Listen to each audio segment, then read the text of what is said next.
नमस्कार दोस्तों, अगर स्टोरी अच्छी लगेगी तो मेरे प्यारे दोस्तों चैनल को सब्सक्राइब जरूर कर देना। एक बाप और बेटी, सोच बदल दे ऐसी कहानी। बेटी का 25वां जन्मदिन आने वाला था। पिता को अपनी बेटी की काफी चिंता थी क्योंकि बेटी आजकल काफी डिप्रेस्ड रहने लगी थी। उन्होंने बेटी से कारण जानने की काफी कोशिश की लेकिन वो बाप को कुछ भी बताना नहीं चाहती थी।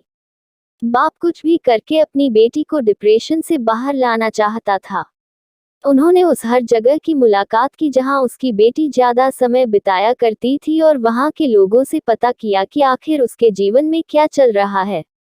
पिता को इस बात की जानकारी हुई कि उसकी बेटी जहां पर काम करती है, वहां उसके ऊपरी अधिकारी उसके काम में अक्सर गलतियां निकालते रहते हैं और उसे डिमोटिवेट करते रहते हैं।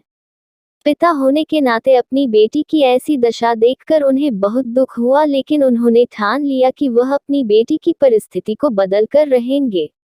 बेटी के जन्मदिन पर पिता ने बेटी को अपने पास बुलाया और एक गाड़ी की चाबी देते हुए कहा, बेटी, यह गाड़ी मैंने तुम्हारे लिए कई सालों पहले ली थी लेकिन तुम्हें दे नहीं पाया।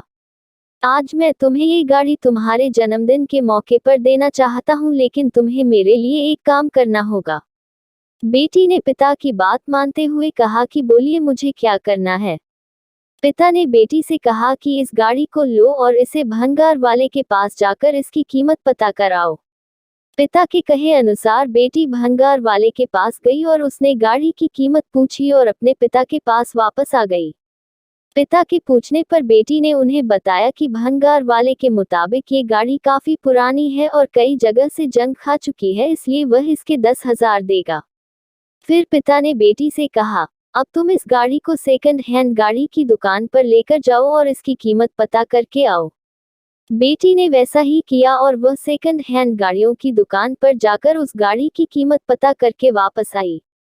बेटी ने खुश होकर पिता से कहा, दुकान के मालिक ने इस गाड़ी के बदले 1 लाख रुपए ऑफर किए। पिता थोड़ा सा मुस्कुराए और बेटी से बोले, बहुत अच्छे।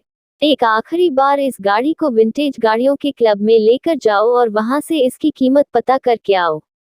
बेटी भी अब उत्साहित थी यह जानने के लिए कि इस गाड़ी की कीमत वहां पर कितनी आंकी जाएगी। कार क्लब से वापस लौटी बेटी आश्चर्यचकित थी।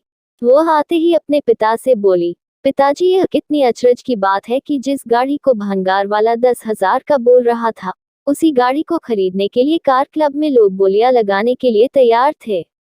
उनके हिसाब से यह गाड़ी काफी विंटेज है और रेयर है, वह तो इसके लिए 30-40 लाख तक देने को तैयार हो गए थे। पिता ने अपनी बेटी के कंधों पर हाथ रखा और बोले, बेटी, यही सब हम मनुष्यों के साथ भी होता है। अगर हम गलत जगह पर होते हैं तो हमारी कीमत कम आंकी जाती है। हमें वह पोजीशन, वह इज्जत नहीं मिलती जो हम डिजर्व करते हैं। इसलिए जब भी कभी हमें लगे कि हम में कोई कमी है तो एक बार ऐसा जरूर सोचना कि हो सकता है हम गलत जगह पर हो।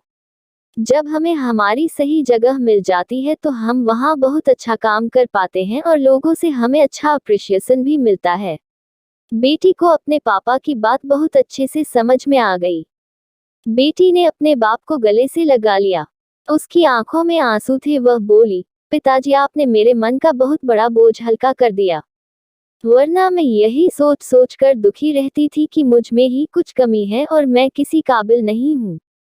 अगले ही दिन बेटी ने उस काम को छोड़ा और कुछ ही दिनों के बाद उसे एक अच्छा जॉब मिल गया जहां उसके काम की सराहना की जाने लगी। उस दिन के बाद बेटी ने कभी डिप्रेशन महसूस नहीं किया।